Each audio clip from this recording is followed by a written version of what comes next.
On today's episode of Raven Chronicle podcast, we have Toby Miller, who's going to be there for a short appearance. He has some connection issues while we recorded while being in Mexico. And we're going to hear the story of Damian Robertson, who's a veteran and also a tattoo artist. If you have not seen his art, I mean, look him up on Instagram, look him up on Facebook. It is quite fantastic. Um, Now, what we're going to focus today is on his experience for the plant medicine ayahuasca when he went to Peru and all his trip around this and his vision, so on and so forth. Please don't forget, share, subscribe, like, thumbs up, whatever you want to call it. Share that with your family, just so our podcasts grow with time. Thank you so much. Have a good podcast.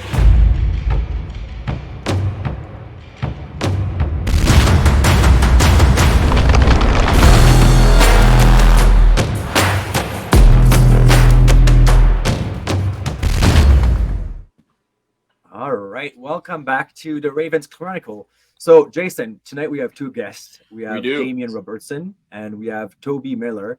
Now, I'm going to just warn you guys who are listening to this podcast. Toby is currently in Mexico, so we have the Mexican internet field, which is fantastic. So we might have a slow down or cut off, but we're going to work our best on it. The reason why we have those two gentlemen, and I'm not going to say that word. One of you three will say it because I don't want to screw it up. They both attended. Damian, go for it because I will not pronounce that properly. Ayahuasca retreat in Peru. All right, that's it. That doesn't work so well with the French accent, eh, John? No, I'm gonna throw out a little disclaimer for everybody here. We're gonna talk about some stuff that may not be medical policy. We're gonna talk about some things that are not necessarily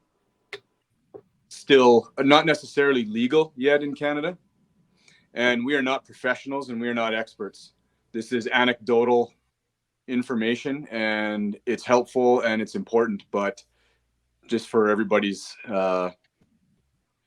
awareness, none of us are medical doctors, so take everything with a grain of salt. Make sure you do your own research, make sure you are thinking for yourself, and away we go. Fantastic. All right, so Damian, Damian and Toby both serve in different uniform by all means, but both military. But sorry guys, I just joined with my phone here because I think I'll get a better. Sorry guys, I'll get a better signal on my phone. So perfect. Yeah, there we go. Awesome. Yeah, much better. Yeah, it's fantastic. So have you guys got me? Yeah, I can hear you fine now, bro. Yeah, that's pretty good. Yeah, there we go. Yeah, I think I'm better off on my phone than on my laptop here. Yeah, I was going to say Toby. Toby was in signals before, so that's what he fixed. I wasn't really good at it, though. Come on, you know that. You look good at it, though. You look good at it. That's how it works. That's right. All right, so both of you have like a very, I find, unique life. And I both know you from different kind of platform at that point, but I will ask you, Damian, first to just give you a small pedigree of what your background is for the people who don't know you, and then we'll go for Toby, and then we have questions for you both. All right. I guess while we're talking here, as part of my journey, I served with 1RCR from 98 to 2002. I did half my tour in Kosovo when I went on my LTA, and I traveled Europe, which was like a really, young private, super fun. And on my way back from my LTA, I was in the largest train wreck in European history. And 9 people were killed, 150 seriously injured, including myself. But I helped pull a lot of people out and had a lot of survivor's guilt for years and years and years. Eventually, about 2 years after that accident, I was unable to deploy. My back was messed. I had bad PTSD. 9/11 happened, and all my friends were gearing up to go somewhere, and they just pretty much told me I'll have a desk job for the rest of my career if I stay there. So I ended up getting out. I've been a tattoo artist now for 19 years, since getting out, but definitely had some very, very destructive struggles with my PTSD and transitioning from the military to being an artist. And it's carried with me for the last 23 years. I've had nightmares every night for 23 years. I've gone through the herniated discs and the pills and everything like that, trying to get myself, well over the years. And it just seemed like modern medicine, I did everything, like everything that the government would pay for, I literally did, because that's what I was told would try to help me, So talk therapy, psychotherapist, EMDR, literally all the lists of everything that you could pay somebody to do in a year. I did it, and I did it very proactively, just trying to get myself better and just less scatterbrained and just less angry. Had a volcano, like threw a couple nukes on there, and like I was like just right there all the time. But that's kind of like my rundown, and my there's a lot more in there, obviously, but that's kind of like how my PTSD manifested for 23 years. So I get like 2-3 hours sleep a night for 23 years, nothing but nightmares every night of that train wreck, being stuck in it, and I just couldn't escape it. And you can put a face on for so long, but it just gets to the point where it's like, all right, enough's enough. What else is there out there, Mm-hmm. Yeah. And I think that's going to lead to where this conversation ends up going. And there's some really important information out there, because without getting too tangential before Tobias has a chance to talk, there is more out there than just pharmaceuticals. 100%. Toby, the stage is yours, man. Yeah.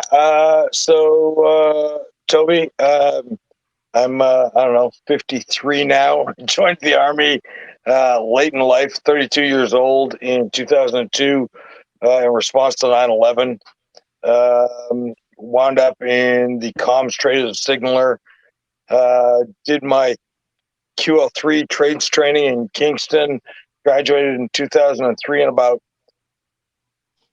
5-6 weeks after graduation, I was in Afghanistan on my first tour as a no-look private up in Kabul in northern Afghanistan. I did 7 months on that tour.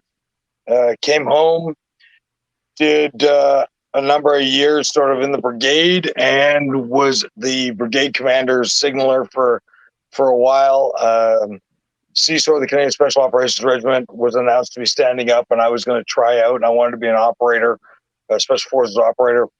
A little old for it, but I was going to try anyway. I did a bunch of workup. I was prepping myself, and my boss, who was the brigade commander, asked if I would go to Afghanistan with him, because he was going over as the task force commander for all of Kandahar province. I said, yeah, it's a good go. So I went back to Afghanistan in 2008. We were there through 2008 and 2009 for about 11 months. Then I came home from that tour and was selected to take a position at CSOR as a specialist, communication specialist. So I took the position. Obviously, I was dying to go, and I had friends at the unit, and I'd always wanted to get into. If you're going to play the game, you want to play it at the highest levels, right? I mean, nobody wants to play the European League; they want to play in the NFL, right? Mm-hmm. And so there's an opportunity here to go to work for the Canadian Special Operations, and so I took it. And I got into CANSOF, into CSOR specifically, in about 2009, early 2009. 2011, I found myself overseas on a village stabilization operation. And so how it works in CANSOF is that you have like a brick or a team, and there'll be 10 or 12 operators or assaulters. If you're tier 1, it's assaulters. If you're at CSOR, it's operators. And they'll be supported. They'll have 2 guys with them who aren't door kickers, and those guys or girls are a signaler and a medic, and I was the signaler for this team. We deployed out into Zangabad down in the Horn of Panjway, and on the morning of my 41st birthday, we were on a foot patrol. We'd been out there 2-3 months already. We'd gotten into some crap, and we found 2 IEDs and neutralized them already that morning, and we got into a bit of a scrap with some Taliban. And as the team was sort of split in half, and as we were moving to flank the enemy, the team dog handler, who was an American contractor, triggered an IED and blew off both his legs, and he was about 5 feet off my shoulder, I guess, 5 or 6 feet off my shoulder, and so he fucked me up pretty good. And the dog and him, obviously, lost both his legs, traumatic bilateral amputations. And that started me onto a road, right? That incident started me onto a road. I stayed in Afghanistan for a while, continuing to trying to patrol. Eventually wound up in the back end of the hospital in Kandahar Airfield for checkups. And it was found that I had 3 dead spots in my brain, and over and above that, heavily over and above that, was the mental health issues. They asked me sort of, what do you think of Afghanistan? And I was like, literally, I would burn this fucking place to the ground and everyone in it. I don't give a shit. Fuck this place. like I was viscerally angry, and not safe to be there. And that was clear that I was not safe to be there. I was in no shape to be in an operational environment, and certainly not in an operational environment in which I had been hurt only a couple weeks beforehand. So, that's people ask me on occasion, or talk to me about, the damage done, the physical damage, and I have holes in me that are Bobby's leg bones. That most of the shrapnel I took was Bobby's leg bones, and in my face.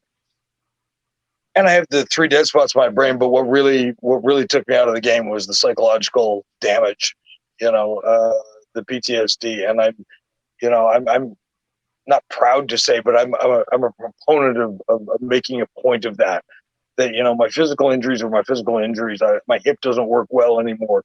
I have arthritis in every joint on the left side of my body. But besides that, my psyche was truly just messed up. I had been in Afghanistan in a total of about 2.5 years at that point in time. And I'd been in a lot of IED incidents, and I'd lost a lot of friends. And so I came home pretty messed up. And the Canadian Forces did what the Canadian Forces does, which is, this guy's not okay. Okay, so we're going to get him into a psychiatrist. And the psychiatrist's jobs are not to be touchy-feely with you. The psychiatrist's job is to medicate you. That's what he does. And so he started with, well, here, take this med. And, okay, no. Well, we try this one on top of that one. What's the side effects? And on top of that, I mean, I'm not saying that's all our forces did. That's just me to therapists. I did.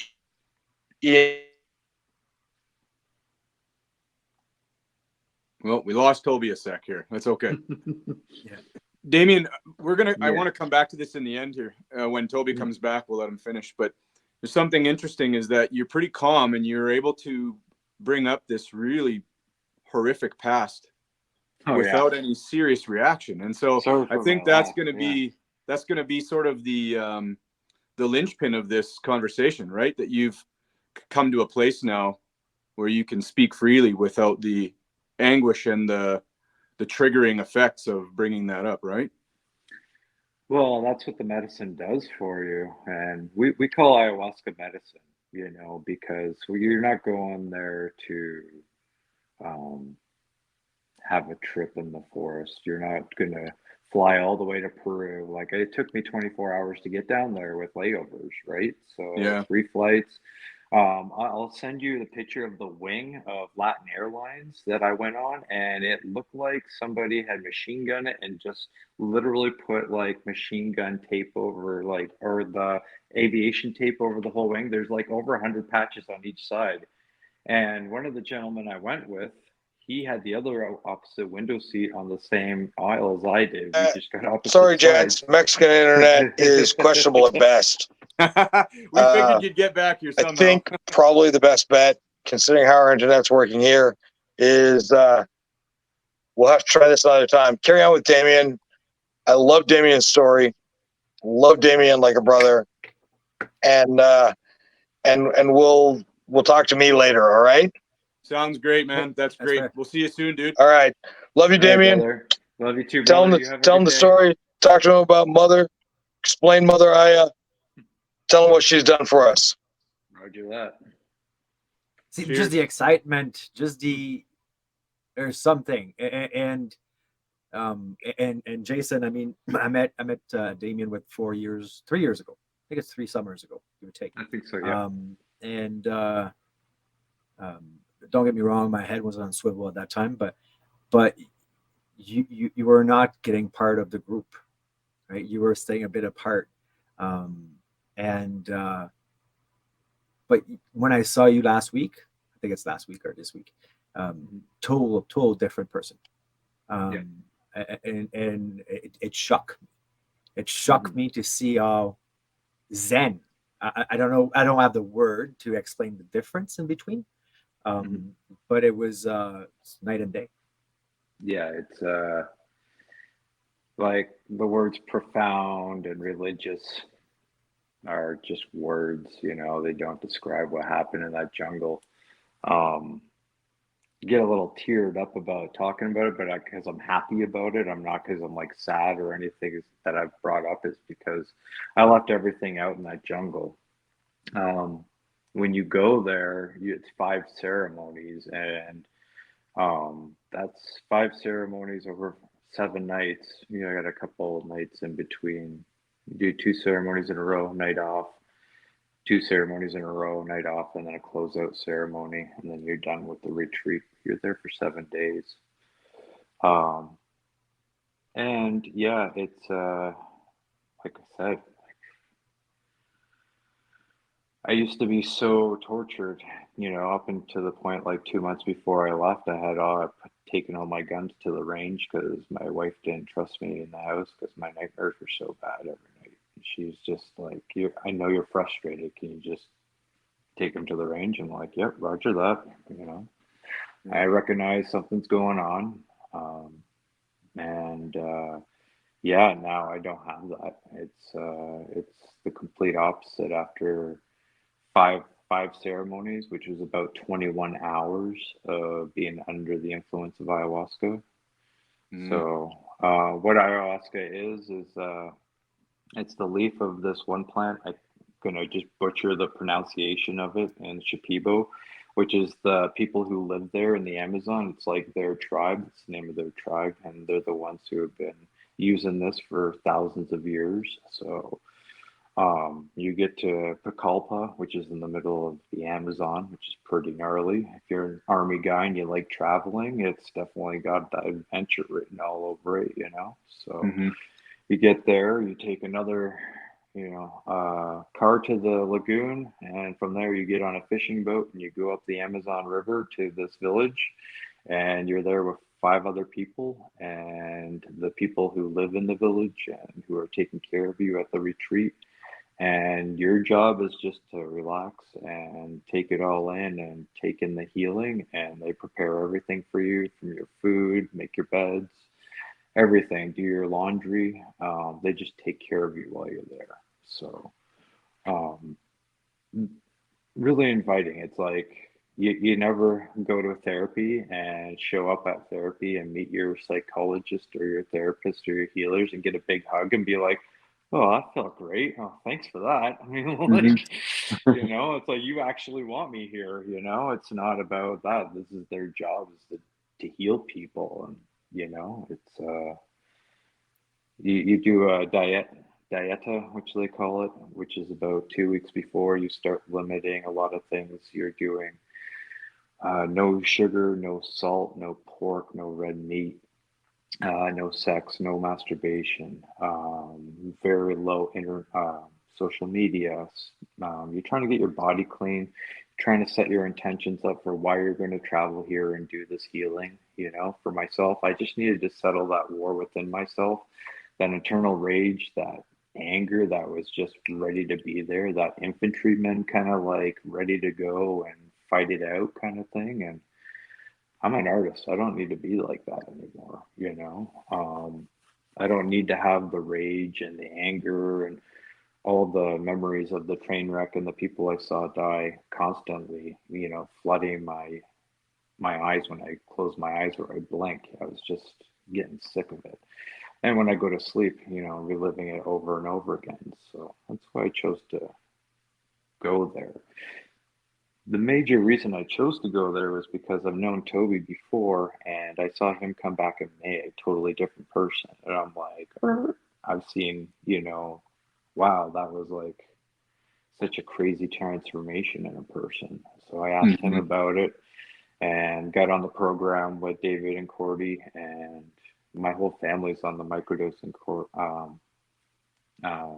program right now with them, as we're all getting ready to do it, because we're all going collectively down and march to do it together as a family and collectively heal from kind of like the PTSD I had and I carried through my family for the last 20 years. And now we can try to settle it as a family and like move on from that, because it's not enough for me to get well, but it's enough. Now I need to get my family good to go too, So Yeah, well, and it's funny that you touched on that, because it just brought my mind somewhere to ask a question. But there becomes a generational curse, right? we'll And talk Jon about and I have that. spoken about this, and I know you know what I'm Yeah. saying, Damian. And when I was starting to be at my worst with PTSD, it wasn't me who was suffering alone. It was my entire family. Absolutely. And children were missing their dad, and my wife was missing her husband. And, you just start to fall into yourself, and the trauma you're experiencing is spilling out as anxiety and fear into your family. So that healing that you're talking about by bringing your family in there, that's a profound statement that I think more people need to hear. That it's not just you that's traumatized. It's not just you that's mentally unwell. It's your entire gravity. It's the thing around you that's also been poisoned by you, right? No, that's it. I had these, imposter syndrome. I would have anxiety. I would have severe depression. I would have these full body tremors that would I would have a flashback and my whole body would tense up. And it was like to the point where I'm like, all right, I'm working at home now. So I don't have a shop and working around other people because it's too embarrassing. I don't know when an episode's going to come on. I'm going to look like just, shaking in the corner for no other reason than these memories are deciding to show themselves right now. Like, all right, cool. Good for me. Yeah, I can't wait to go through this show again. I always say it's like going to a carnival ride. That's that horror ride. It goes around a little thing like this. I'm like, cool. Yeah, I'm going on the carnival ride again. I know where all the scary parts are, but it's still going to scare me. That sucks. But now I'm on the ride again. Cool. Let me just get off this ride. And it was like Groundhog Day, when you go to sleep. And it's like, you just get to the point where you're over it. And that's where I'm like, really reached out to these guys because seeing the results with Toby, and then I'm like just doing my own private research for the last couple of years into it and that space. I'm like, you know what? The alternative sucks. So what else could I lose? Right now my whole family's on board with it and they're down for me to at least maybe get a little bit of relief and see what that is, right? So and if I can get relief, then I can be a better father and I can be a better husband and I could be here. I could be present. I can just, be the way I'm supposed to be. Yeah. And that's pretty much what I was searching for. That's what my intention was when I went down there. Yeah. Yeah. So I want to bring something up so all three of us can talk about it. Because nightmares is one of the things that seems to be, at least for me, it was probably for the longest time was the worst part of PTSD. And I've said this before, but I'm going to repeat it because I think you both will agree. I don't have a memory of any of my other dreams. yeah, I don't remember any nightmares or any dreams from any part of my life, but I could write a book about my PTSD nightmares. They're still alive in my mind like a real-time movie. I want to hear your guys' thoughts on that. Yeah, that's what 23 years of nightmares was for me, bro. I mean, like that was just like ground. I'm like, my wife would go to sleep at night and she'd like get up refreshed every morning and be happy. And I'm like, oh, I wish I had that. I'm Mhm. like, I get to go to sleep, or I'm gonna just stay up late until I can't remember going to sleep, and then I get to, go through that shit again. Mhm. Yay! And then you get like up at 4 a.m. every day, and it's like, well, I'm up now, so let's see how much fuel I can, Yeah. how much you can go on, and it's hard to do your best when you're on empty all the time, Yeah. Yeah. So yeah, I just stopped telling her that I was not sleeping. Yeah. I would do that 2-3 hours, wake up. I call them terror, because I find the nightmare is you know the nightmare when you're a kid or whatever that is. Your dad Yeah. says just fight it back or get out of it. Yeah. But the terror you can't. Hmm. You're stuck in, and the fear was the fear is more real than kicking a door, not knowing what's on the other side of. Right. So I personally just stopped telling her that I was awake. I laid beside her awake Mhm. until she wakes up, or my whatever 6 o'clock like alarm rang. Because what's the point for her to be worried?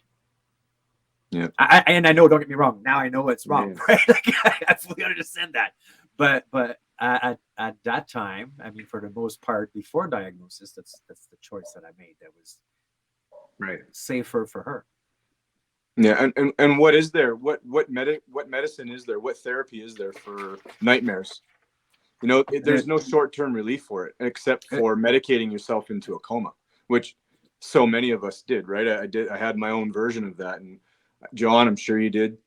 Damian, I'm sure you did as well. Yeah. There's no escape, and then you start to fear sleep.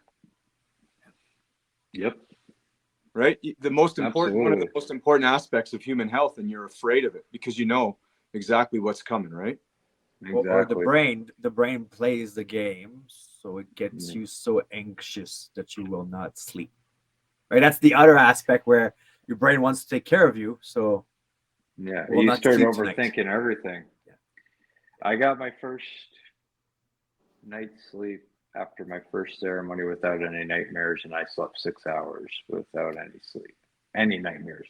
And I actually had a dream that I remember still to this day, Wow. clear and vivid. And I was like, okay, that's when everything kind of like really kind of was like, this stuff's like no joke.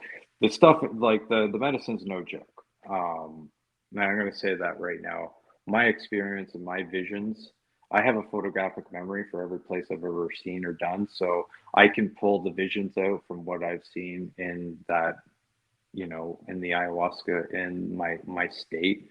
So my first night I was under a you take all right, let me just start this. It's very ceremonial. Yeah, go ahead. So yeah, let me just get into the good stuff. It's very ceremonial. So you have two maestros, Sylvia and Noe, who are going to guide you through the entire ceremony. They keep you safe while you're under the medicine because it's a little disorientating. Not debilitating, just disorientating. So if you got to stand up, you kind of just need somebody to help walk you to the washroom, kind of thing. You can still walk and you can still see everything. Don't look up at the stars. That's all I have to say. um, but it's very ceremonial. You come in. There was five of us doing ceremony. Sylvia and Noe do it with you, and the first night they do what they call a kind of like an intake. It's going to be like a gentle handshake with Mother Ayahuasca. You're gonna say hi to her. She's gonna show you some stuff, but it's gonna be a light dose. It's gonna be enough to like get you used to what the next 5 nights are gonna be. They pour you a shot glass, like maybe 3/4 of a shot glass full for your first night, and that's it. It's not like you're drinking lots of weird stuff. It's not like, it's just very ceremonial. You come up, they give it to you, you do your prayer. For me, it was like, just be kind, like, open up my heart, like, let this rock and this piece of coal that I call a heart, like, just shed that and like be new. That's kind of like my intention for the whole time. It's just let me be there for my family, and let me open this up so I can be there for my family. Like, not just as a human husk, but like actually be here with all the emotions and all the stuff that I require to be a father and a family man, you know? So I take my shot. Tastes like unsweetened root beer. Not the most horrible thing in the world. You're given a really nice mattress. You're given a little bowl to purge in, given a whole bunch of mapacho cigarettes, which are kind of like you smoke like cigars. It's just part of the ceremony. Whole bunch of toilet paper, and this is done in the healing house called the Maloka. So it's like a longhouse, half walls and thatch roof, but you can see outside, bug netting up and everything like that. But you can see the jungle, you can hear everything, and it's done about 8 o'clock at night, so it's dark out. So the first night we did this, it was a full moon, which was pretty spectacular because the ambient light and the jungle and listening to everything. And you start everything out, you do a nice yoga ceremony, stretch everything out. You just want to be relaxed as much as possible for this. And then Noe will pretty much explain to you, this is going to help you, you know, have a handshake and open your, basically yourself up to the spirit realm. You could feel cold, you could feel anxious, but we're here to protect you. So just know that. Focus on your intention, focus on why you're here, and that's, you know, the medicine will do the rest. And about 20, 30 minutes into this ceremony, it's pitch black. There's no lights, there's no music. They start singing. They sing these things called icaros that they learned under ayahuasca, doing over 1,000 ceremonies with it. And they learn these songs while they're under it, and they're the most beautiful and haunting things you've ever heard. And in the pitch black, they're singing to you. They sing to you individually. They're massaging your head, they're massaging your stomach. They see where you hold your trauma in your fascia and everything. And they go to everyone, each individually, based on what they see walking around the camp and how to help you. Now, I take my ayahuasca and it's 20 minutes into my first ceremony, and I can't keep it down. I'm like, there's no way I can keep this down. I'm like, it's not that it's causing me to be sick. There's just something in me that I can't keep in me anymore. And I puke from my stomach. I purge into the bowl. I lean over. I lean into the bowl. I purge, but it comes from my chest. It comes from right here. Doesn't come from my stomach. I can feel it coming from right here. All this weight right on my chest. Blah. And in the pitch dark, I'm looking across the Maloka into the jungle. And this is 20 minutes into this. And the entire Maloka turns into the train wreck. And I am looking at myself, kick in the window, and start saving people out as a third person looking in like I'm watching a movie. In perfect clarity, like I'm looking at you here now. And I'm just going like, what the fuck is happening right now? And there's these voices in my head that are saying like, dude, you were a hero. Look at you go. Look at what other people see. You don't see this. You see all the bad stuff from this day, but this is what other people see. So I'm watching this for 10 minutes, and now when I look at that train wreck, I only see that. You see it from the third. From the third person, from what Mother Ayahuasca showed me. Right. After that vision, I had another vision, and it's pitch black. And I'm stuck in the train wreck, and there's people pushing against me, pushing against the wall, pushing against the door. I can't get out, it's pitch black. And then the door opens, and then I'm looking at myself and the other German soldier who were helping people out, let everybody out of this train, as I was one of the bystanders who was saved. In perfect clarity, like I said, I'm looking at you right now. I can't even describe. I'm sitting there, and then Noe comes over and starts singing to me because I'm in the dark, like I'm trembling and I'm tearful, but I'm happy because I'm seeing this.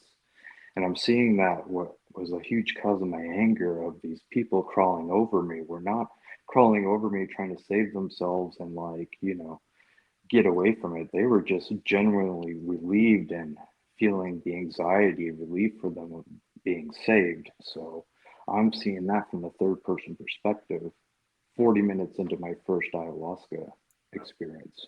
Wow. It's almost speechless, right? There's not a whole lot you can say to that to follow up. I had a few other visions that night where I literally had this vision of myself in my face, and I'm looking at it at a third perspective, like on top, and it separates and it shows in my brain, and it's just these robotic blocks.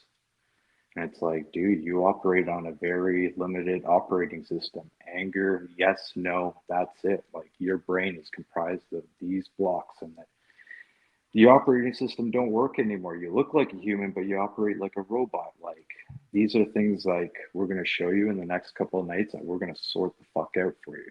Don't worry. And these are kind of like the things that are like telepathically being told to you while Noe and Sylvia are singing, and you're having all these visualizations. And never at once did it come on that I feel like I was scared or I was in a different world, or I was like, I realized I was in the Maloka when this was happening. I realized I was, after these visions of the train happened, I was able to sit up. I lit a cigarette because I needed one. And I was like, whoa. I'm like, all right, I did not expect this. I was expecting the Joe Rogan experience. Like everybody's being sick and then you're tripping out seeing stuff. I did not expect. I healed 23 years worth of trauma in 2 hours because I don't look at the train wreck anymore. The train wreck to me is 23 years ago. Mm-hmm. So in 3 months since I've been there, like I haven't had one nightmare. That's incredible. Not one. There's another thing I wanted to talk about. You mentioned when we saw each other last week that your faith is restored, and that's something that stuck with me. And if you can share about that, it'd be great. Oh, so the first night we finished that night. I sleep 6 hours. The next day at 6 a.m., I slept right in the Maloka because to get to the Maloka, you have to walk through the Amazon at night, and you're there during a brown spider mating season, and their eyes reflect like perfect little like diamonds with your headlamp. So fucking terrifying. Also, it's the Amazon jungle, so Yep. Just stay in that healing house, sleep there for the night. It's a lot safer. So, but like, yeah, I'm walking to my hut the next morning and listening to all the sounds of the jungle and bees and just everything, and got some tears going, just like, what the fuck just happened last night? Like, what the heck? Like, I just slept. I just slept good. Like, I just slept 6 hours, the most consecutive 6 hours of awesome sleep I've had in 20 something years. Like I'm shook, but I'm excited for my second night because that day was going to be the second night. It's like, I got that much out of a little bit. Like, what's a full dose going to give me, right? Mm-hmm. Like, I had a full on breakthrough last night. Most people, it take 2 or 3 times before they can do that, before they had a breakthrough. So, yeah. Wow. Damian, had you ever had any ceremonies with any other of the psychedelic medicines, like psilocybin or MDMA or ketamine? Any of the other ones that are therapeutic and healing? I've done a lot of micro. I've done Sweat Hut. That was kind of started me off on this, actually. Sweat Hut I did for my friend who passed away. What was that, 2018? So I did 3 45-minute sessions on the Saskatoon Reserve. for my buddy who passed away, and I was like one of the three other white guys on the reserve at the time, you know, like, but we were invited. He was a good friend of mine, and I actually had a vision doing that, because it's hot. It's very uncomfortable, of my soul just clinging on to my body as it was just like floating in space. Like it was just like just gripping, like holding on by its fingertips, trying to hold on. I could just feel how disjointed my soul was. And it's funny you mentioned that, because I actually had to mention that to Noe and Sylvia the next day when they asked me, like, you go there and you have your interview with them. It's like, how was your first night? I'm like, I feel like my soul hasn't been, part of my body for a long time. I had a breakthrough. I saw the train wreck. you know, Mother Ayahuasca was telling me I was a hero and doing all this stuff, and they were telling me that, you know, all the stuff that my military friends and I did, we have a special place in heaven for, the sacrifices made, and it's telling me all those beautiful things. And they're like, but, in life, real life, I'm disjointed. I can't make a good decision. I'm bad with my kids in the sense of like not being present as a father. I always make mistakes because I'm always trapped in the past. And they're all sitting back and they just kind of like, oh yeah. No. Well, No. He's coming I'll, back. He's coming back. yeah, he's coming. He'll be right back. Yeah. Ah, Oh, good. Yeah. keep going. Yeah. So Carry on. so I sat there and I'm kind of looking at David, the facilitator, and like kind of laughing. And I'm like, well, like, no, dude, you already had a breakthrough. I'm like, the next 4 nights for you are gonna be like awesome. They're just really excited. You're not the first veteran to come here. You're not going to be the last. And these people's job is to heal. So that's what they're going to do. And they already know you've done the work properly, you've done your diet properly, you've come proper, to do all the work. And that's why you're being rewarded, because my mother ayahuasca is not teaching you something you don't need to know. She's teaching you something you need to know. And I'm like, okay. So, emotional day. On days you have ceremony, you don't eat dinner. You just have a light uh, lunch, breakfast and lunch, mostly teas during the day. And you'll do a sauna or you'll do a floral bath and just come cleansed and feel like open. So second night, we had this really cool rolling thunderstorm come through, but you could see the entire Milky Way galaxy in the jungle there, like every galaxy, the entire, like all the stars. There's no light pollution out there, right? So you're miles away from anything that's like that. And yeah, it's just magical. Again, you got to put a headlamp on and dodge all the freaking spiders. But once you get there, we had a guide that night. He killed a tarantula on the path and a scorpion on the path. Brings it to Noe and Sylvia as an offering, and they're like, "Oh yeah, it's going to be one of those nights." I'm like, "What does that mean?" Start the ceremony out again, doing yoga, stretching everything out, and we were told that this ceremony is like clearing out the weeds from around your heart and clearing out all the bad energy in your chest and your body that we hold on to. And it's a full dose tonight, but every night it's a different brew of the ayahuasca. So there's different potency levels to it. So they know what they're giving you. And so I go up, I take my first drink, my prayers and everything with them. And I come back to my mat and I just wait for it. I'm like, all right, now I kind of know what I'm getting into. All right, let's see what it's going to be like tonight. Background, still got a semi-full moon, and a thunderstorm going, which is pretty, just the ambiance was really awesome that night. This night gets a little weird.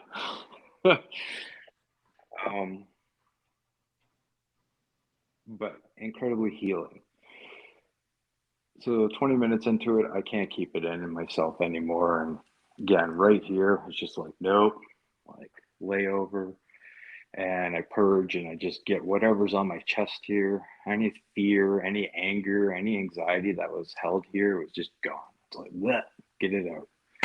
And you feel better. It's kind of like being out drinking and you hurl a little bit and you're like, all right, actually good to go now. I'm like, that's kind of what it feels like. It doesn't feel like you're being sick, you know? It just Right. kind of feels like you get it out and it's like, man, I feel fucking great. I got more. I'm like, I can get more of that out. Like, what else, you know?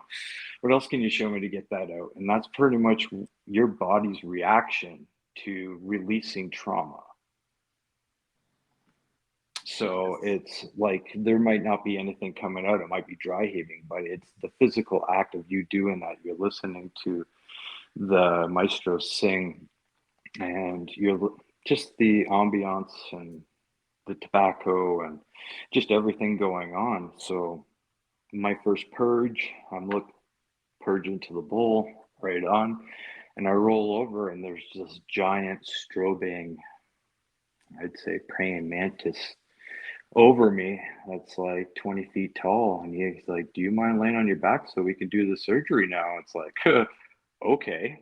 And I lay back and I'm like, all right, now it's a Joe Rogan experience, you know. This is what I was more expecting, more of the light show the second night. But these tremors I used to have, I had these beings that resembled anacondas and snakes just come and grab my legs and shake my legs while I'm on the mat so violently. They were literally trying to shake the tremors out of my legs, and they were grabbing them and pulling my tremors out of my legs. This is pitch black at night, and I'm just visualizing this with my eyes closed, and I'm watching this happen to my body. And I'm like, what the frick is happening right now? And these beings come to me that are made out of light and energy. And they're like, we're here to just help you. And like, see all these dead bodies that you hold on to? Every single dead person that you've ever seen? Their families have their best memories. You don't need to hold on to them anymore. And they would grab them and strip them off like pieces of black paper. And they did it so many times. They did it 2 or 3 times to my chest, to my legs, and just pulling them off like I was wearing them like skin. They're like, you have their last moments, but their family would never know and don't need to know. Their families have their best memories. You don't need to hold on to them anymore. You can let them go. Wow. That just brought tears to my eyes. Same. Damian, Yeah. have you ever heard of the book called The Body Keeps the Score by Oh, yeah, I've read a lot of his books, yes. So, you know what's crazy is that for thousands of years, the jungle people in the Amazon knew that we held our trauma in our body. And it took modern Western medicine thousands of years to discover that. Yet they were treating this with plant medicine all along. Yeah. Yeah, it was like I said, my visions are very directed towards me and my journey, but they were so strong in the sense of like ayahuasca is a form of DMT, so it lasts a lot longer, it's a lot kinder. It's not you just trying to break into a party and see what's going on. You're there with the intention to heal, and it's like, you came here to heal, we're here to heal you. You don't understand what's going on, but you do understand that there's nothing here that can harm you. All right. And with that, I'm having these sheets pulled off my body and these bad just traumas just being ripped off of me, and I'm feeling lighter and lighter and lighter. And I look to my side and there's this giant crocodile and these giant snakes that are just so fucking upset. They're fucking mad at me because I've been feeding them negativity from this realm to that realm. And they've been living off my negativity for so long, and they were actually choked. I was going through with healing. Wow. And they were getting fucking big, and they were showing me how big they were. They were showing me how big their teeth were and how they could swallow my family with one bite. And I was feeding that constantly with my PTSD. It was a never ending resource for them. And I'm like, fuck off. And they just went away. I just changed my attitude. I'm like, I'm not feeding you. I make right here, I make the physical, I'm not feeding you anymore. I will not feed my heart negativity, because that's what it at the end will consume, and consume my entire family. I'm not having any of that. So while it might be a light show, my intentions shone clear, and I was rewarded with, yes, it was trippy, but it was intentional. It wasn't like to be like, oh, I'm seeing some stuff. I'm like, no, the stuff you're seeing is to help you solidify in your mind with the song, with the music, and with the visuals of what you're going through. So you have this trifecta so you don't forget. Mm. Yeah, there's something deeper going on that a lot of people in the world are really late to catch up to, and it seems like the more ancient cultures had. He's the one cutting up now. Oh my! Can you hear me? Yeah, you're good. go ahead. Yep. There's this deep wisdom in ancient cultures that Western medicine still hasn't caught up to, and it's so interesting that we're in a time where veterans are taking their life at a rate that is higher than active duty members are being killed in war. And yet we're fighting a system that's based on profit, not on healing. Yeah. And there are all kinds of these modalities and medicines out there that are natural and harmless when taken properly, when ceremonially taken under the right conditions in the right setting. And you're the advocate for it now. You need to be speaking like this to everybody. I wish you could have a voice on a billboard, because you're like a poster child for how to heal. And every single person that I've heard that has gone to an ayahuasca ceremony like that shares a similar tale. Yeah. It's No. we had 5 people with us, and all of us had breakthroughs. Mm. And everybody was from a different walk of life. I was the only veteran. Everybody else was from their own walk of life, going through their own shit, going through their own traumas based off of what they lived in their life. And everybody came out of that jungle a different person, and lighter, and just, I've had amazing conversations with these people, and it's like you see how we all went into the jungle and we came out completely different. My wife still doesn't know what to do with me, because she's like, when's the other, when's it going to come back? I'm like, yeah, no, that's fat fucking chance not coming back. Mr. Hyde is gone. Yeah, no, I've been sleeping like every day. My mood is well regulated, and I'm able to organize my thoughts. I can be immaculate with my speech again, and not be stuttering and trying to find a word constantly. My work is improved. I've been working like just so much more like focus, because I'm actually able to sleep, and I'm not avoiding anything else in life. I'm not trying to work through a bad PTSD day. I'm just working, and I'm enjoying it again. It's like, man, everything is just kind of seems to be easier and just flowing, which is nice. And there's no stoppages. Like it's, everything's just all right. I know the workload I can do and whatnot, but if I hadn't gone there, I would still be the same, where I'd be stuck, and I'd be stuck in that rut of frustration. Yeah. So yeah, the second night was pretty, that was only the first part of it. That second night was about 5 hours long. Oh, Wow. Where, yeah, and I met a spirit animal, this giant cobra came and literally like remade my heart from a hard lump of piece of coal, and basically just made me a promise. He's like, if you protect your heart, I'll protect your dreams. You won't have bad dreams if you protect your heart from negativity. Roger that. And he made me promise over and over and over again. I'm like, I got you. You know, if you give me a second chance at this thing and remake this so I can love and feel again, then I will protect myself from as much negativity in this world as humanly possible, you know, given the realm and scope that, you know, we humans live in, you know, so, you know, It sounds like you guys are both military, so this will be a fun analogy. I've experimented ceremonially with DMT, MDMA, and psilocybin. Not partying, not like that. It's not sitting around with my buddies doing the Joe Rogan experience and smoking DMT, wanting to see some elves or whatever.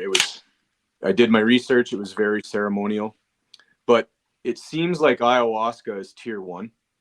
Yes. And smoking DMT and using psilocybin ceremonially is sort of like infantry, right? Ayahuasca is like the tip of the spear. I've not experienced ayahuasca, but consuming DMT in the short form is so intense that it's almost impossible to get the message. You know, it's like, it's there. There's something, you know, my first experience, my first ceremony with DMT was about 8 or 10 minutes. It felt like an eternity while I was consumed by the DMT, but it was only about 10 minutes. And I awoke and tears were running down my face.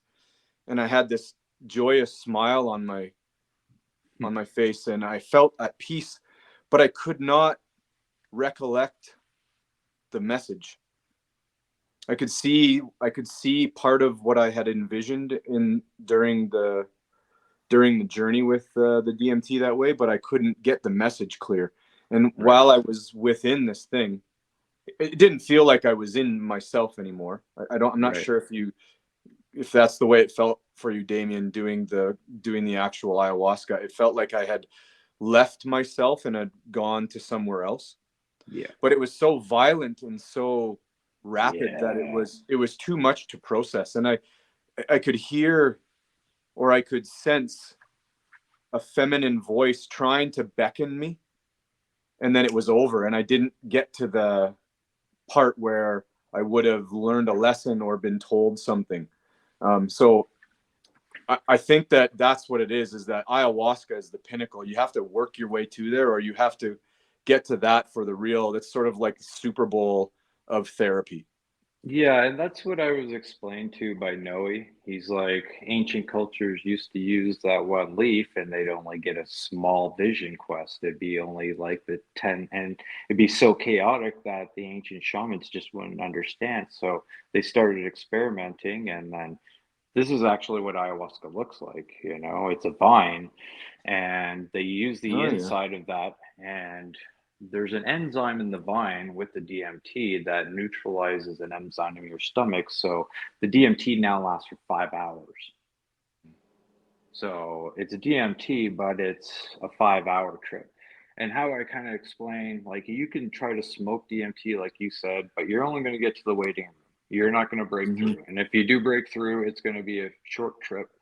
It is an out of body experience, but smoking it's kind of like showing up to a house party you're not invited to, but you jump through the front window to get into the house party. Yeah, everybody's fucking pissed off. It's a chaos. You don't know what's going on. Nobody's like, what the fuck? And then when it wears off, you jump back out through the window, and everybody's like, whoa, what was that? Like, I don't know, some human just trying some shit. And like, they don't know what they're doing.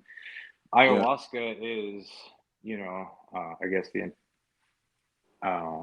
the cure for that. They figured out how to make that last longer in the jungle, like thousands of years ago. So they were actually getting what they actually needed out of the medicine, where it's a 5 hour journey. And you know, these people have been doing it for so long. They do it from a very young age, you know, and you know, it's brought up in their culture. You know, you're in this village and everybody's smiling, everybody's happy all the time. And you're these Westerners, you're all like, oh, I got everything I ever wanted. I'm fucking miserable. And it's like, these people have nothing and they're happy. Like, yeah, I got something wrong with me. No wonder I'm here, you know? Yeah. So, Exactly. I'm thinking about your trip, just your trip down there, mhm. and I mean, if how can I say that properly? Like, there's a form of anxiety that travel brings at times, but that's a bit different in this case. Like you talked to us about, like, just the wing that looked like Yeah, had been rifled through it, right, with duct tapes. Then, I already got um, that far. yeah, and but I mean, on the same way, like, for having been in Brazil and seeing like how nature is so different than from here, um, and I add up, like, trauma that I know now, I would be on fucking alert Oh, more than yeah. anything in the world. Yeah, I But was definitely head on a swivel in Pacalpa, like you get off the main highways, it's all dirt roads, it's garbage everywhere, so anybody who's been overseas, definitely be just to get to the lagoon to take the road, and like your anxiety be just peaking. When you come back, I'm like, you got to go through that shit again, but you're probably not going to deal with that problem anymore because you just realize that you're just in a third world country. It's peaceful. You don't have to worry about certain things, Mhm. going off. They make you very much feel at home. So, I mean, like after my second night, again, I slept 6 hours in the Maloka again that night. Next day was a day off where it was just kind of like process, take it all in, and kind of like debrief, So, but between that night and the next night, I slept 14 hours with no nightmares. Wow. I got pictures of me After a passed quarter out. set. Yeah, like literally, like I got a picture of me in a hammock, and I am just out, like to the world for like 6 hours in this hammock, and they had to take pictures of me because they're like, look at him, like it just looked like, yeah, I was gone, and it's like it was like I remember waking up from that, going like, whoa, like I had a dream. That's neat. I'm like, wow. I'm like, don't even know what to say. I saw Sylvia that day. I'm like crying, like giving her a hug, and I'm like, yeah, thanks for that. So, It's funny because I'm looking at her face right now while you explain this, and we have not lived, each one of us, the same thing by all means. But you're talking about sleeping, and you have the two bozos that are all saying here, smiling like idiots, because clearly we don't sleep enough, right? And then that sounds so fucking good. That's number one. But the thing that you talk about dead people. I mean, I'm just thinking about Jason as well, who did 19 years in policing. I'm sure he had his fair amount. Um, I did not as much, but I mean, it does stick to your heart. yes. Uh, and I don't know how to explain it. I cannot find the words for this. And the other part that I wanted to touch, because the last episode we talked about Jesse La Rochelle, which we probably know of, right? And we talked about the interview he had with General Rick Hillier, where he's looking for his word, he stuttered, and so on, and I mean, fuck, this is what I'm doing right now, right? Mhm. We all have those little things. The tremors that you're talking about, I know exactly what it is. Left leg does it every damn night, and I I'm haven't hoping. had one in 3 months. Honestly, I've been, since you talked to me last week, I've been looking into it, Yeah, and this is one of the reasons why you they're hear all it. gone. I'm like, I'm tearing up just like talking about it now because like I'm happy about it, but I'm like Yeah. that this will actually get out to people that want to heal Yeah, Absolutely. and do it. Like, I haven't had a tremor. I haven't had a nightmare. I haven't had a bout of anger. This is the way I talk now. I can't find my anger. I can't physically reach down and pull out army anger to do army stuff. I can't find it. Doesn't mean I don't have a fire in me to do good every day and do the best at my job. I just don't have that fucking nuclear anger just ready spooled up, good to go. Like I just can't find it. Um, You mentioned to me when we saw each other, you said, I found the same person I was when I was 18 or 17. Yeah. I And got reset. yeah. Yeah. It That feels was my like fourth. That was my fourth night. That's it's you go through it like each night of the ceremony, because it's a ceremony. It's a different night. It's a different part of the process. It's a different part of you. Or I've dealt with this. Now I can deal with this. Or I've dealt with this. Now I need to look at this. And it just shows you over this 5 nights of ceremony what you need to work on. And for me, because I had to break through the first night, all right, now I got 4 other nights here where I'm already opened up. I know how to let her in. I'm not going to repel her from teaching me something. I'm just going to let it all in. Like, give me what you got. I can take it. Believe me, I've had worse. I'm good to go. Give me what you got. yeah. And I'm that's curious, right. like the vomit, did you add that every night? Every time that you had the ceremony? Did it come out? No, it comes out in different ways. So, third ceremony, get in there. That was a wild night. It was a full-on thunderstorm, leaking through the hatch, lightning every half second, which is just wild. Um, and I take my dose, and I'm there for 3 hours. And 20 minutes into it, I'm not sick at all, which I was like, oh, maybe I don't have anything to get rid of today. I'm like, oh, look at me go. I'm thinking I'm all healed and stuff like that. And it shows me this 3 hour long, like, movie of pyramids being built around the world, and where this forest used to cover around the equator, and how everybody has the same knowledge based off the same amount of information coming from this DMT. And it's just showing me all these beautiful golden pyramids and what humanity could be if we united in one with nature, and what we could build. And it's showing me these just fantastical cities made out of gold. And it's like, oh, this is like really awesome stuff. I'm like, I'm really enjoying myself tonight. And then I have this beautiful vision of a Buddha show up. And this Buddha has many heads, and it starts staring at me with all its different eyes. And he's like, you're very clever, Damien, but you can't hide it. Give it up. Like, we showed you all that other shit just to lower your defenses. Wow. All right. And I could feel just above my navel this pain. And the pain was so intense. And it was about 3 hours after I'd taken ayahuasca. And, up until that night, it was just beautiful seeing all this imagery and all these messages being communicated to me. And I felt so rotten. I felt so dirty. And I felt so, like, absolutely like pit in my stomach. And that was the worst purge, like vomiting purge I've ever had in my life. And I'm purging it out. And as I'm sitting there in the darkness, it's pitch black, and I'm purging into the bowl, I see this glowing little fetus. Because my wife and I had lost our child 11 years ago. And then it was sitting in the bottom of my stomach. And it shows me, this has been holding you back for 11 years. But rejoice and know that your son is in heaven, and you'll meet him again, and you can let this go. And I just finished the painting of her blessing this beautiful little fetus in heaven with all the trippy backgrounds, and her hair is flowing, and all these different eyes in her hair are staring at me. And after that, she's like, there's nothing left.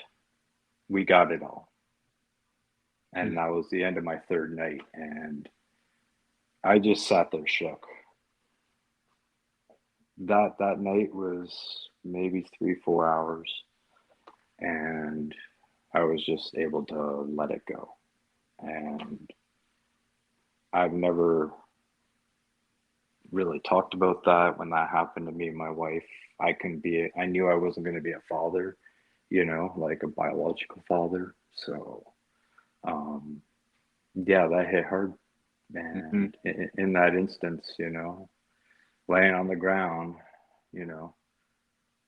pretty much puking my guts out. I'm like, the Buddha's like, I got you. I got your son. Everything is taken care of in heaven. You don't have to worry about it. You can let that go.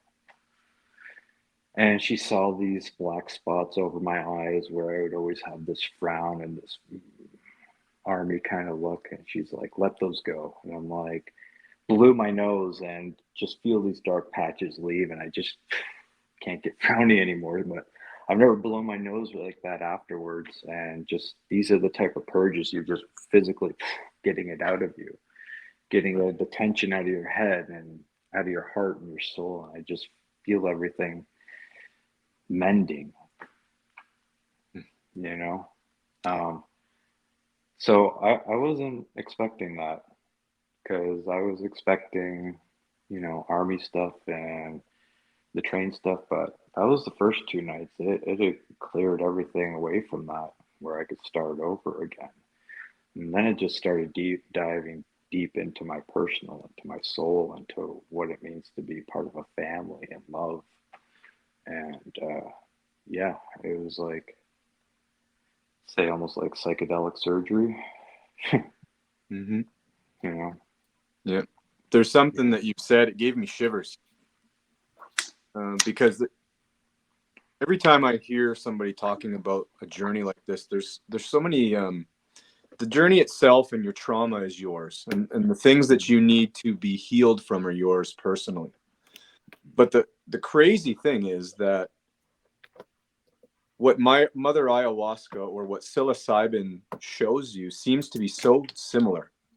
Yes. And why I got goosebumps when you were talking about eyeballs and the baby and the mother. My first big ceremony with psilocybin, I opened my eyes to these beautiful blue and red fractal patterns. But when I focused on them, there was a woman. She was bald, and she was cuddling like the most beautiful baby. Mm-hmm. But the scene itself was made from an infinity of eyeballs, all watching, all looking at me as though to say, "We see you." Yes. And that was psilocybin. And then later on, I did a DMT ceremony, the short-term ceremony. And I found myself, like I said, it was an out of body. It was a full breakthrough. And I found myself in these walls that were the most pure white that I could even, I can't describe it other than that. There's no real words to describe, but if you can imagine these walls that are higher than you can see and a hallway longer than you can see. And I was walking through this geometric hallway. And even though everything was this most pure white, when I looked and really inspected it, it was an infinity of eyeballs all looking to me. And it just, oh, the goosebumps, because everybody gets a similar experience from whatever it is in the universe that's talking to us through these medicines. Well, that's it. That's the spirit realm right there, you know. I feel like when you do ayahuasca, you're not under drugs, you're kind of plugged in. 100% You know, agree. like you're just like, well, I'm here now. It's like I'm still me, you know. Like on my third night during that, I had to use the washroom, which is peeing against a tree, not get any spiders on me, you know. Like, but I look up at the stars and I could start seeing like star charts and like fractal patterns with like all the different galaxies, and I'm like, okay, that's way too much information. Like, get me back inside, please, you know. Yeah. Like you start wondering, like, how am I not falling off the planet right now? I'm like, yeah, I'm good. I'm like, get me in there. Yeah.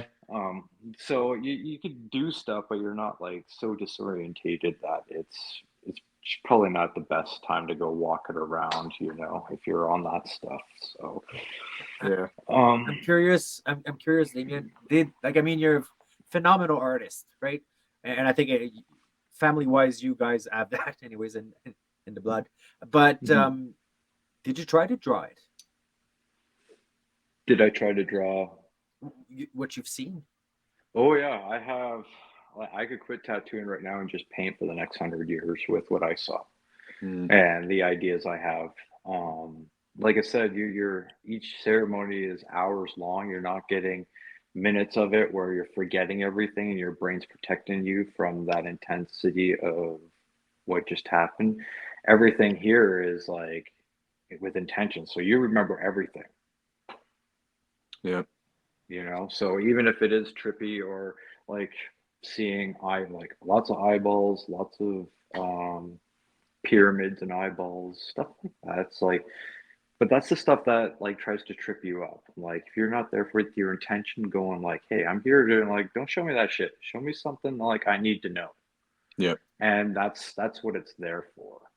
That's how you're trying to communicate with it. You're not trying to be like, well, show me some weird stuff. I'm like, it'll show you some weird stuff. You don't want, that's not where you're there. You didn't travel halfway across the world, see some weird stuff. You can go watch movies for that, you know? Yeah. For this, you're there to heal. So yeah, like third night, pretty intense. Like just got me shook.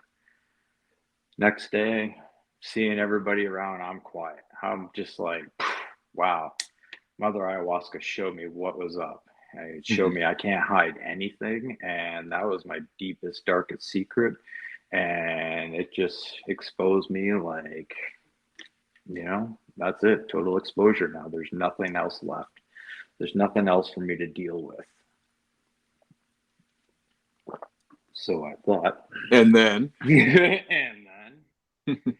So I see Noe that day. I ask him if he can sing me a song and their end ceremony for my son and for my family, because tonight I'm just all my intentions are on my family, and that's it. You know, just I've done all this good stuff with myself. I'm literally got a book's worth of stuff I'm writing, and there was so much more that happened on each night.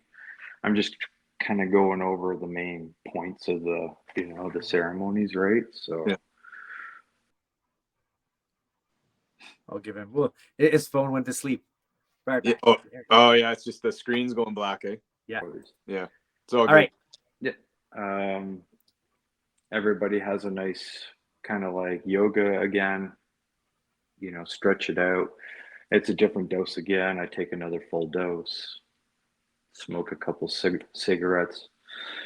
And I'm not smoking, I'm just like more cigars, just like I like the taste of them. The Mapacho tobacco is really good down there. Can't get it up here, unfortunately. And I'm smoking and I'm just, you know, cold that night. I'm very cold. And that's weird because 32 degrees in the jungle right now. It's like you just don't feel cold. So put my cigarette down and I lay down. I put my blanket over me and I'm just kind of waiting for it to come on. And as I'm laying on the ground like this, I feel this. I feel my arms come up and I feel what would be my 10-year-old son as a soul give me a hug as I'm on the ground and just grab my arms. And I just hug him. And I just feel this white light that's right there. I'm like, oh, it's going to be like that tonight, is it? And I just hug him so hard. And just as quickly as he was there, he was gone. But I could just feel it, you know, as a father would want to hug his son. And I didn't expect to have what I had happen next, but just these beautiful white lights, these beautiful souls of every single one of my grandparents who have passed started visiting me, telling me they're proud, telling me they're proud of me for coming to the jungle, for healing, that they have messages to give to my family, you know, a lot of stories, a lot of love yous. And I can't explain it. It was like I had this vision of my grandma and grandpa Boyd, who are my stepfathers, who's also a firefighter. Parents come to me and tell them they're worried about my stepdad and he needs some love, and I need to be the one to tell him. And I lost my sister a year ago. And while they're sitting there around me smiling, I had this most beautiful white light come up to me and give me a kiss on my cheek, and it was my sister. And she was so beautiful, and she was made out of such a beautiful white light. she was proud for being there and that I was doing the right work. And then my grandparents showed up, my Oma and Opa showed up, friends who were gone showed up, and just all collectively putting their hands on me.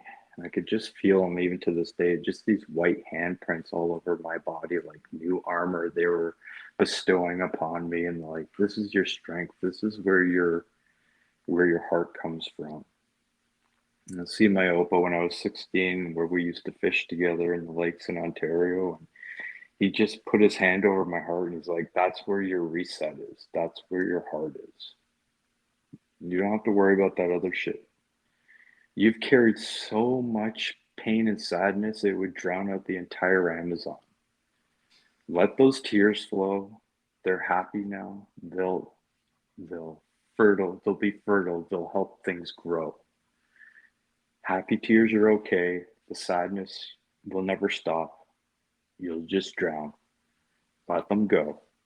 And collectively, this happened over a case of 4 hours. I'm on the ground in the Maloka. I'm wailing for 4 hours straight, unconditionally, can't stop crying on the ground. I'm seeing my sister, I'm seeing my friends, I'm seeing all those beautiful visions of heaven, and I'm under it. And they're like, yeah, it's true. Heaven exists. But it doesn't matter because everything's forgiven here. It is your job to do it right here in this dimension, in this physical plane of reality, to do it right, to fix your family. It doesn't matter here because everything's going to be good to go. Everything will be forgiven. So it matters that you fix it here first.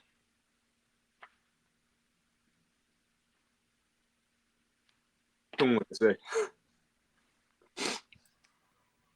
I sat there and I'm literally sitting on the ground by myself in a dark Maloka having a cigarette.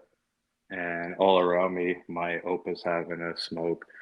My other grandparents are all having a smoke with me. And we're just sitting around like a bunch of boys. And it's like, I can't even believe this is fucking happening. I can't believe my brain and this medicine and whatever I'm connected to right now is giving me this experience and letting me see all these beautiful people and giving me these beautiful memories that I can't unthink now, you know? So with that, he just reset me to when I was 16, before I was trained in the military, before I was trained to, you know, do infantry stuff, and just reset my way of thinking and more of like me and an artist. And there's so much more that happened, but that's pretty much what, like I said, I'd say it was a religious experience, but you know, like I think it was also, you know, that's where I was saying my faith comes back, because, you know, I'm seeing my entire family under this giant, beautiful Buddha that's hundreds of feet tall. And hovering over the Buddha is this beautiful energy source of this beautiful cosmic plane, which I would call God. There's no other word for it. And it's like, I am the Buddha under God. Everything is under here. Everything is love, understanding, and there, without love, we wouldn't be here. Yep. I'm like, Roger that. So, I mean, like, I don't, never thought like this before I went to the jungle. Like I said, haven't had a bad day since I come home from these beautiful lessons and gifts that I was given. And that was my fourth night. There's one more. You know? And yeah. So next day was a day off, thank goodness, because everybody had passed out that night about 6 hours into it. And after that, I sat there and it was like a movie, but like when all the medicine starts wearing off and the visions start going. Still sitting there, I couldn't sleep. I couldn't sleep that night. I was up all night. I'm like, there's no fucking way I could sleep after what just happened to me right now. Like, I am trying to just sear that into my memory, like burn it in. Like, that was such a beautiful experience. Like, I can't go to sleep. I can't forget it. Like, I need to like capture it, you know? And I could just see my sister just leaving the Maloka. She's like, don't worry, I'll see you again. It's like, you know, I'm like, I know. And yeah, I sat there and I stared at the ceiling until the sun came up the next day. And I was just blown away. Like, walked to my hut the next day and I sat on my, just on the edge, and I smoked probably like 20 cigarettes. And I wrote everything down that I could write down. I took meticulous notes of every single night and everything that I got, every single message I was given by my family to me, even if it was just a creation of this. I've already told my family everything. I've told my dad everything, that the messages my grandfather gave for me to give to him, and he accepted them. And he's doing better in life now than he was doing. He's getting out of his house. He's doing stuff, you know. It's like, Grandpa sees you doing nothing in your basement all day. You need to stop that. You need to do something with your life. You need to do something. He heard it and he's doing something. Wow. And we still talk about it, and he's still doing stuff. And it's like, there's so many messages I was given by my family, and they told me, like, you do these things, you help your family. If you can help them heal from this, you'll heal 7 generations. You heal 7 generations ahead of you and behind you. The 7 generations that couldn't be healed because they didn't have the technology, they didn't have the way of healing, will be understood and healed. And the 7 generations ahead of you will only know healing, and they won't have to go through this. Crazy. I'm normally not.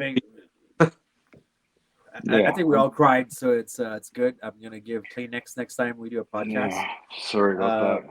I haven't told this story and had a dry eye. I've mostly told this to just my other veteran friends, and it's the same response. They're like, yeah, I'm like I said, it was all towards me, but it was towards my family and all encompassing around everybody that I'm connected to. That's beautiful, man. I think, and I think somewhat why it's all the same. It's because we all serve not for us, we serve for them. Yeah. And I think that's one of the lessons. I think that's one of the more profound lessons, right? Is you're connected to everything. Everything. Yeah. And that realm is there. It's overlapping with everything here, but you have to do the ceremony right. You have to do the diet right. You have to come proper to get the proper lessons. You know. Yeah. When this pales in comparison, but your connectedness that you're speaking of, and how things came to you to comfort you, and you said it created this shield basically of love around you, this new armor. I remember I had my head down, and it was a psilocybin ceremony, and I had my head down, and earth came and rooted me to the grass, and I could actually see it in real time, roots from the ground connecting me and showing me that there is this other reality that permeates everything. We're not able to see it unless we have the right mindset and the right place and the right medicine. That's it. Yeah. And, like, I'm not going to say everybody should go do this, even though I think everybody who is having a hard time with trauma and not seeing the right side of things, maybe this works for you. Maybe this is what you need. you know, especially for veterans. I know, you know, obviously some crazy things people have done, and it's like there might not be any other way to release it, and this is how I was able to release, you know, like that huge event in my life and everything else that was huge and I didn't realize was huge, you know. um the stuff that you can bury and try to suppress, but with this, you release it.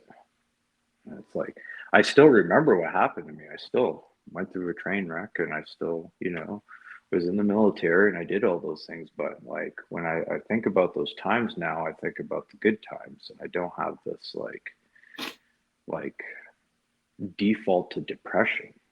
Like it's just like, no, I'm like, oh, I remember the good times, and you know, I love my service and everything that I did, but I mean, like, I don't have this, like, oh, but this happened. Oh, but I'm this guy because this happened now. Now I'm just like, I'm just a dynamic human being, and I don't really identify myself as anything.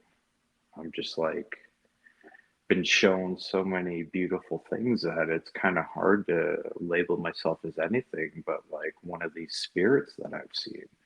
I can't fucking, excuse my language, but I can't describe it because it's indescribable. Mm. You know, I could try to paint it, but it's even still like a caveman painting on a wall, trying to paint something that's made out of love and energy, you know? Yeah. And it's showing you in perfect clarity while the maestros are singing with you. And while they're singing, all this is interacting with you, and it's interacting with you in a beautiful way.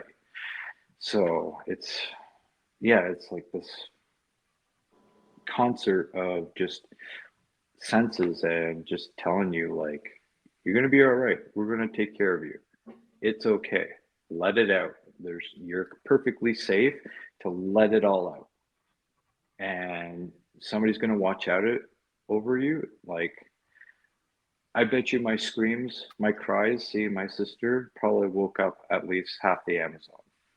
I've never cried and I've never screamed so loud in my life because I didn't get to see her pass. It was a tragic story. I got a text a year ago saying your sister's gone. There's no funeral. There's no headstone. Just it's done. It's like, oh, Roger that. No closure, no nothing. But she appeared to me in this jungle, and she showed me, you know,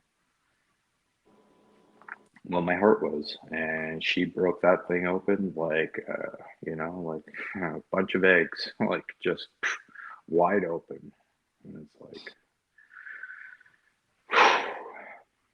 So like I said, 23 years of hell yeah, has been mitigated by 5 days of plant medicine ceremony. 4 days at that point. Yeah. Wow. Yeah. The fifth night was what they call the Arcana. It's their closeout ceremony where you can either take a light dose, or people who haven't had a breakthrough yet. All right, we're going to give you an extra dose just to get you through. And there's only one lady there who hadn't had a breakthrough by this time. At the end of that night, she had actually had a breakthrough, and she was a completely different person the next day. Up until that point, she was really upset with us because we had all had breakthroughs and we're going through all these crazy epiphanies, and we're talking about everything. And she's just like, dude, shut up. I'm like, there's no way that's happening to you. It's like, I'm like, the tears streaming down my face would indicate otherwise, you know? Like, but by the end of it, she had hers too, and it was really beautiful to see her go through hers. So, So are you aware of what's going on the person beside you as well? oh yeah, absolutely. Yeah, you can Okay. hear them. Yeah, they're separated about like 5 feet. You got like Okay. 5 feet in between everybody. You know, you got space. You know, Yeah. but yeah, you can hear people purging, going through their own traumas. You know, they could be. There's a few people who were crying and like going through their stuff. So like, yeah, you definitely heard me, and I was like, at one point, one of the facilitators was rubbing my back. He's like, dude, you okay? And I'm like, I'm so happy right now. I just can't stop crying.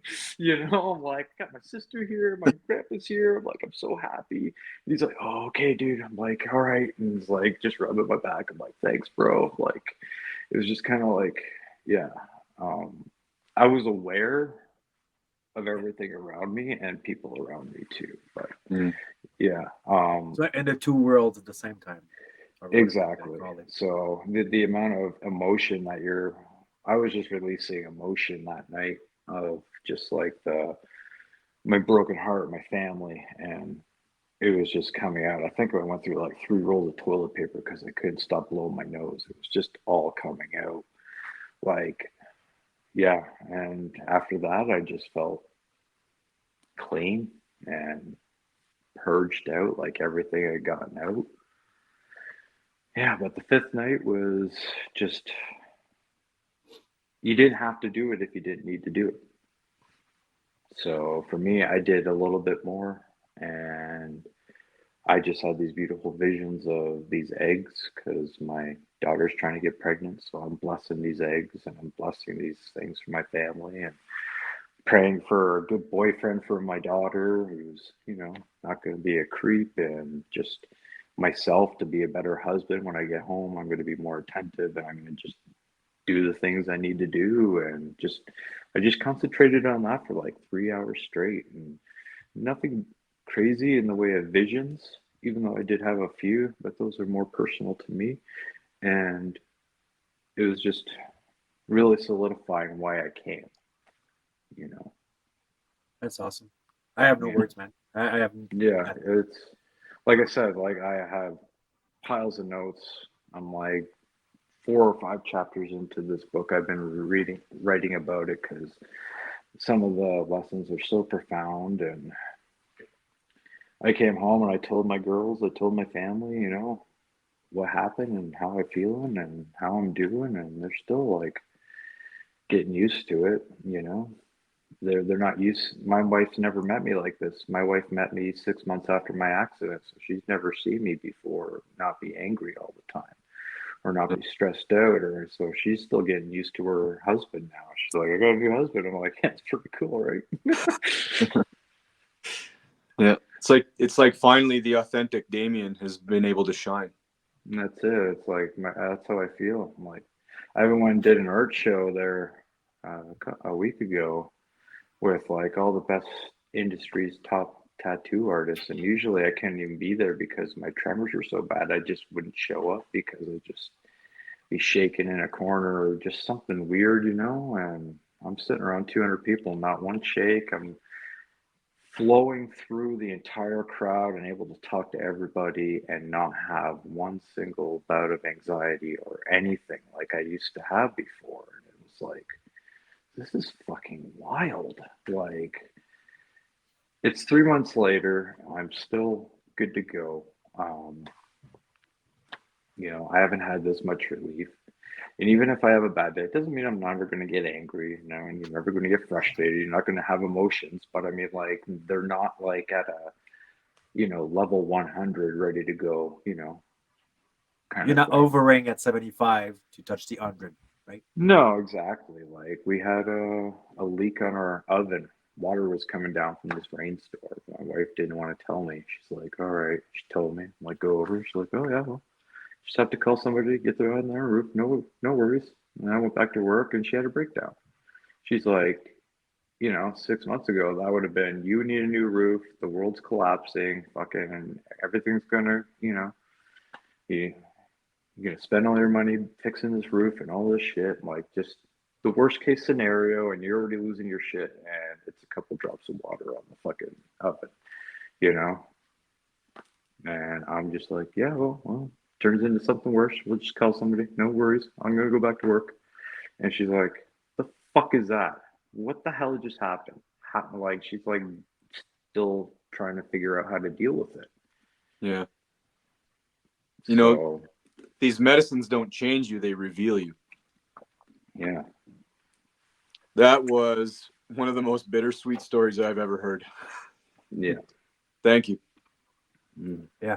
Yeah, from the bottom of my heart. Yeah, honestly. Yeah, and it's what I believe to be true of what I saw and what I experienced there. And yeah, it's like I said, I've told a lot of, not a lot of people, but just very select people this story, and I've gotten the same reaction every time. And I keep getting emotional thinking about it, but not in a bad way. I don't think about my past where I used to think about things and it would just put me in an instant state of sadness. I just don't have that anymore. It's where it needs to be in the past. It got filed where it was meant to be. And the things that shouldn't be affecting me anymore, like all those beautiful people who I saw, their souls being released back to their families and those memories. Like I can't unthink those anymore. So I'm not haunted by it anymore. It's funny, because I think personally one of the reasons why there are tears that came up while you were explaining this is I don't see that possible for me. You know what I mean? Like it's too good to be true. That's what every single one of my veteran buddies said. And that's what I thought I said to Toby too. But I'm the second person after Toby to come out of that jungle. And I'm telling you that if you do the work, and I mean, like, really open up and do the work and not just say you want to heal, but actually do the fucking work. Yeah. Because it is work. And that's why I was rewarded with what I saw, because I did the work and I came there proper. Yeah. So I don't have anything else to say other than that's what I believe to be true, what happened to me. You can talk to my wife, which you have, and she's still like, yeah, no, he's still no nightmares, good to go. You know, It feel light. It feel extremely light to be around you. I don't know how to explain it better than this. There was a heaviness, and it's not negative. I feel that with a lot of veterans. Usually, we carry yeah. It's the black hole of your rucksack. heart. Yeah, it was like a black hole. It just sucking in all this negative energy, and it was like now it's just like, let it go. I'm like, you can't say that to a veteran without experiencing this because it sounds like dismissive, but it's not. Like I hold all my memories, I hold all my service in the highest esteem. I love what I was able to do for my short time in the service. Yeah. But there's a point where I can't let the emotions of those times affect me anymore. And if this medicine is going to help you put those in the right spot so you can be a better husband and be a better, like, even at your jobs, and just be less distracted, like everything just flows easier when you're able to actually put it in the proper spot, and not have it haunt you. Like, I'll still remember those people, but I'm not going to remember them in a way that I used to anymore. I dark way. physically just can't. I just can't. So that's kind of like how I feel about that. At the end of the ceremony, they wish you on your way, and they take you back to the city, and you're there for a day or two to chill out, relax, get back into seeing humans again, and eating some food. And then over the next week or so, you slowly start to break your diet down again. You start eating normal food because medicine will still keep working a couple of weeks after your ceremonies. You're still going to have epiphanies, you'll still have little flashbacks, still have these things. So I was just constantly writing everything down, everything that I could think about, everything that I could remember. I wrote everything down meticulously.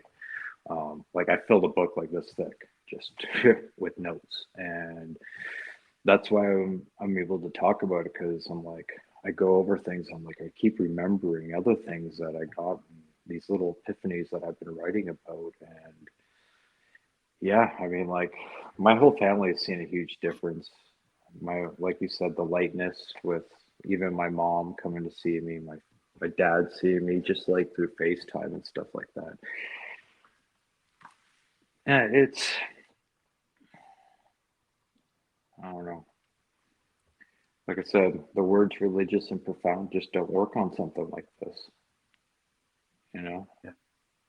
So, I've had a moment to think of why hearing a profound story like this is so emotional, and this is going to touch so many people.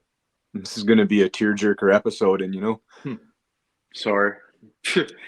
But I'm happy for it. It's the hope. Yeah. It's the hope that you can Yes. finally not be terrorized by yourself, How so about exhausting hope? to fight. Yeah. Hope to have hope again. I have hope again. Yeah. Yeah. That's, it's when you lose hope, that's when everything goes gray. That's when everything goes dark. That's when you're in the pit of, that bottomless pit will just keep going. Like it can keep going. Like there's no rock bottom. It can keep going. It can keep going further down, so, but like that fog has been lifted off. The sense of awareness now is here. The IBS is feeling, gone. my IBS is gone. Yeah. Yeah, that's a thing too. So while they're working on your stomach during these ceremonies, they're massaging you and doing all these singing and stuff like that. Yeah, I had this weird third ceremony. Like after that, I had a bowel movement I've never had before, and I don't have IBS anymore. I sit on the toilet for like 5 minutes. I'm good to go. I'm not an hour ordeal every morning anymore. That is kind of messed up. But also appreciated because I don't want to waste that much time pooping in the morning. But like I don't have stomach cramps anymore, or just feeling it in my fascia. I could just feel all that tension and everything that was here was released through the massaging and the ceremonies. So yeah, thanks for bringing that up. I totally forgot about that up until now. It's like I said, it's like your body just releases all this pent up trauma and energy where it's holding it in its body, and it's just released. So, It's well, I'm gonna save my pennies. So I'm gonna start by saying this, but you said one thing, right? You said that Pam says that she has to get used to you now. It's funny because my wife said that she has to get used to me now, but with PTSD, right? So, because she knew me before everything exploded, right? So she had to mention to say I have to fall in love with that person now that I don't know, right? So obviously, hearing that you go back to lighter you, if you wish, right? I don't know how to mention. I don't know what the name can be, but better you, I would say. It's extremely interesting to hear because we do damage our family, not on purpose, but we do. Yes, we do. Well, yeah, we do. And we lose ourselves. Yeah. Anybody who serves, whether it's law enforcement or military or any other kind of dangerous kind of emergency service, you sacrifice you. Yeah. And then so many don't get it back, So many don't get it back. Yeah. And Western pharmaceuticals are not the answer. We all know that now. Yeah. No, it just keeps you in the fog. And I mean, like, I believe life is beautiful. As an artist, I've seen it, and my short travels with the military around the world, and what I got to see, I mean, like, this world is fucking awesome. It sucks being stuck in like PTSD and stuck in the past where you're physically stuck in emotion that you can't control. I'm like, that's fucking torturous, and we all know what it is, but like, there is nothing that I've experienced where I've shown up and I've felt unconditional love and understanding and no judgment when I showed up to this place. And even if they couldn't fix you, they knew that their job was to heal you and try to heal. I wanted to ask a question about that.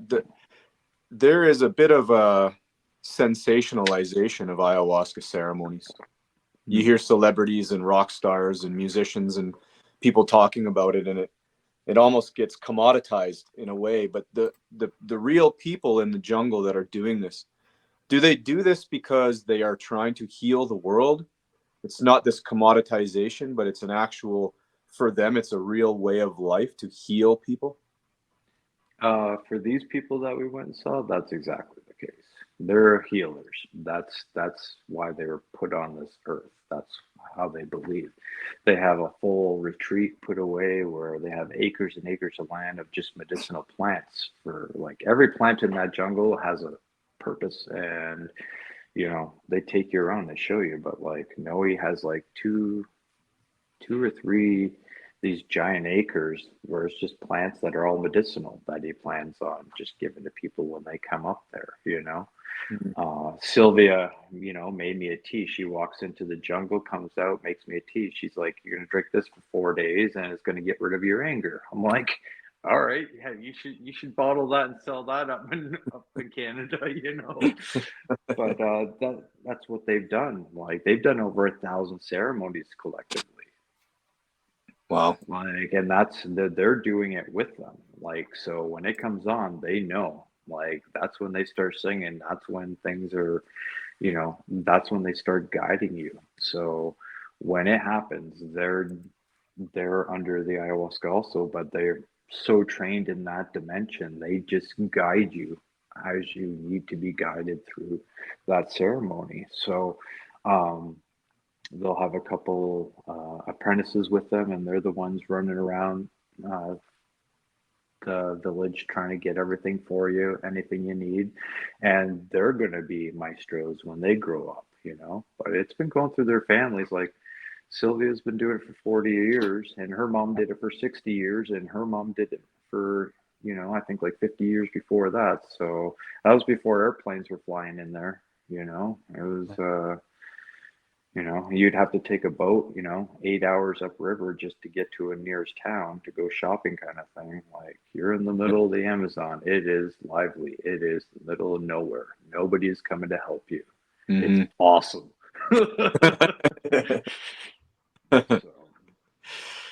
Dude, this is amazing. Yeah, thanks for the conversation. It's I've always wanted to talk about it, so veterans and maybe like first responders can not be so scared about it. I never found it to be a scary experience. I found it to be, as soon as you could feel the medicine happening, to be very welcoming. Like, hey, you're expected here. Come on in. Don't worry about it. Yeah, Yeah. Don't worry about anything. We got you. Just let the lesson happen. I'm like, all right, Roger that. And that's how I felt, and I didn't feel ever judged for what I'd gone through or whatever. It was just like, no, we're just going to help you purge these and deal with this. This is why you're here. Yeah, Jay, we're going. Yeah, we are. I highly recommend. I'm going back with the same healers. They're coming up to Tulum in Mexico in March. And so my wife now and my daughter and we're going to do it together as a family. Because of the collective PTSD that I put them through for the last 20 years, we're going to help just as a family try to, now that I know that I can trust these people with my family and know that we can hopefully get some piece together and just be a stronger unit, because it's one thing for me to go through this, but I feel like I put my, like the plane was going down. I actually got my gas mask, my air mask on, and it's like, all right, cool. Now who else can I save? And it's like, that's kind of like how I am with my family now. And they're like, you know what, we got some shit that we would love to bury. And if we could do that, then we'll do it together. And, so that's kind of where we're at right now. That's awesome. Thank you so much, man. From the bottom of our hearts, Damian, that was a profound and amazing story, and we are truly honored that you would share it here with us, and then allow us to share it to the public, because these are the things that people need. And if more people can be saved this way, the world is a better place. Yeah, I don't think it's when you get out of the YouTube and the Joe Rogan stuff and you start going on these people's websites and listen to the testimonials of people who have actually gone through it with the proper prep work and proper intentions, it gets a lot less creepy and spacey and scary and becomes more healing. And you're like, oh, wait a minute, that sounds like something exactly what I need in my life, and be reconnected with the everything. And that's exactly how I feel now. Like I said, I can't sit here and try to reach down and find some anger to pull up and be intense with.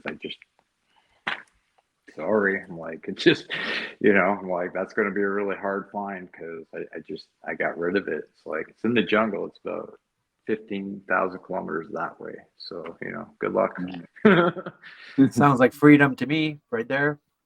Well, and that's what they were talking about. So it's when I saw Toby and he had that lightness and that carefree about him, and he was just like I saw that too. What you're seeing in me is what I saw in him. I'm like, yo, I want some of that.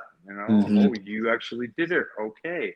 And you made it back alive. Okay. And you're happy and you're doing good. And, like you were able to deal with the things that are wrong with you, but your mind won't let you process. It just, with that whole ceremony and everything, just lets you do the processing you need to do. Yeah, I want that. All of it. Yeah. Roger all that. of it. All right, my friends. Well, it's been a pleasure. Thank you so much, Damian. No worries, guys. You guys have a great night. I hope this, whoever listening to this, gets a lot out of it. And you can, I guess, if you go on Instagram at Becoming Om, that's Dave and Cordy's site, and they're the ones who get us with all the information for all this. So awesome. Thank you so much, bro. All right, guys. Have a great night. Chat soon. All right. Bye-bye.